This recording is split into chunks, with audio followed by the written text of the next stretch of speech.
I remember when COVID began, whenever it rained, as it was dying down, I would go outside and look for a rainbow.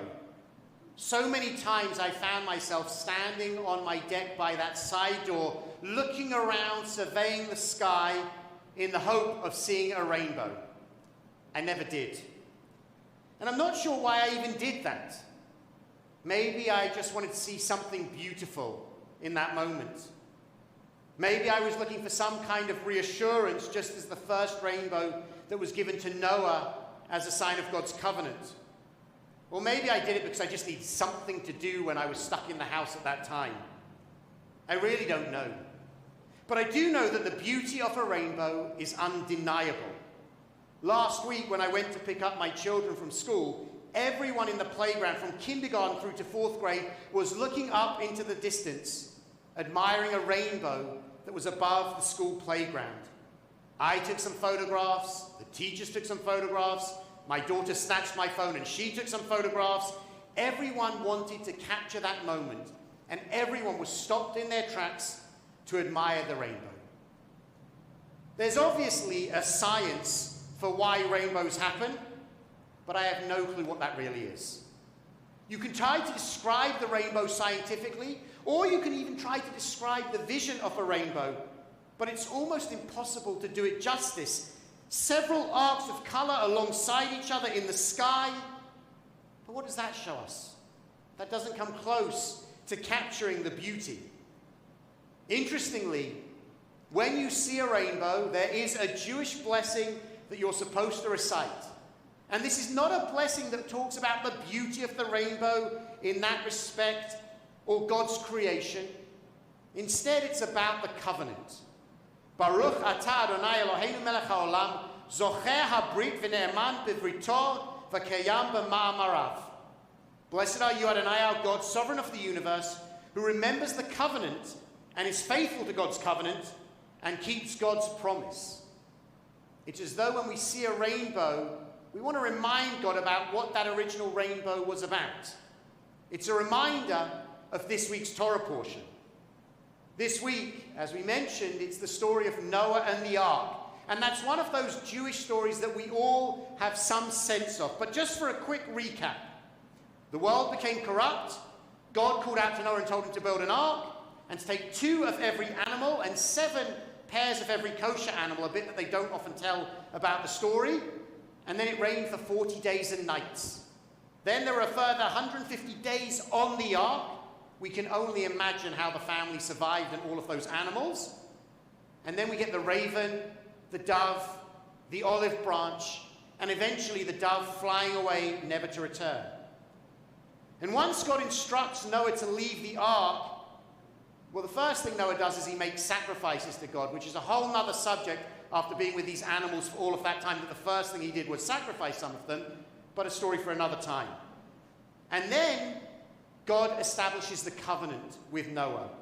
And God promises in that moment never to destroy the world again. In the words of the Torah portion, God says, I have set my bow in the clouds, and it shall serve as a sign of the covenant between me and the earth. When I bring clouds over the earth, and the bow appears in the clouds, I will remember my covenant between me and you and every living creature among all flesh, so that the waters shall never again become a flood. The rainbow, whenever we see it in the sky, is a symbol that the world will never again be destroyed. It's a promise from God. And we might wonder, why was it that God chose the rainbow as the symbol for this promise about this hope for the future, never for us to be destroyed again? The rainbow is beautiful, and that could be reason enough for the choice of the symbol. But actually, I think it's about the fact that the rainbow represents diversity coming together in a single unity. The beauty of the rainbow is because of the way that those colors come together in that perfect way, creating a vision across the sky that is to be admired. I think for us, it's a sign from God, for us and for God, That when we can come together across the divides, in our diversity, regardless of our divisions, be they religious, political, racial, ethnic, cultural, whatever, when we can come together in diversity, we have the ability to save the world. The rainbow is a lesson that the way that the world is saved is not on our own, individually, but collectively and communally, through celebrating the power of diversity and difference to create something much better when we're all together. This Monday, we will mark Indigenous Peoples Day. And we might note that from the very beginning in this country, we have divided into different groups. The indigenous peoples and the settlers were perhaps that original division, but we know that very quickly others were added, and we divided ourselves again and again and again into sections, into groups, into religions, into communities, whatever it might be. But we in this country, in this great nation, we are a potential rainbow of people who can come together. We have that ability to come together, to support one another, to flourish, and to be something more beautiful as a community than we could ever be alone. That's the opportunity that we have in this community, in this society, and in this world.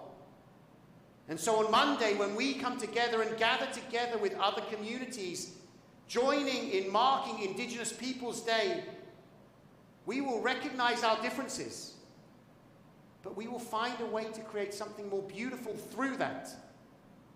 Dar Williams, who's my favorite singer after Cantor Hollis, was on the radio last weekend promoting her new album. And she said, the opposite of division is not unity, it's collaboration. Think about that for a minute. The opposite of division is not unity, it's collaboration. I've been thinking a lot about her words since hearing them.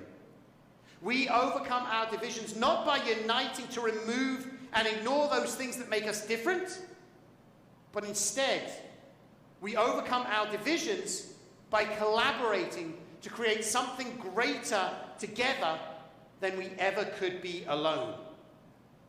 We will do that on Monday, when a variety of groups, peoples, religions, and races will come together to declare that hate has no home and no place here in Metro West.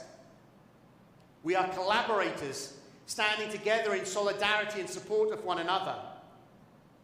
And we witness this collaboration by the way that the 7 colors of the rainbow complement one another, so that they create a whole that is so much more beautiful than the individual parts. I hope that we in Metro West, we in this country, and we in this world can be that rainbow, creating something beautiful together. Shabbat Shalom.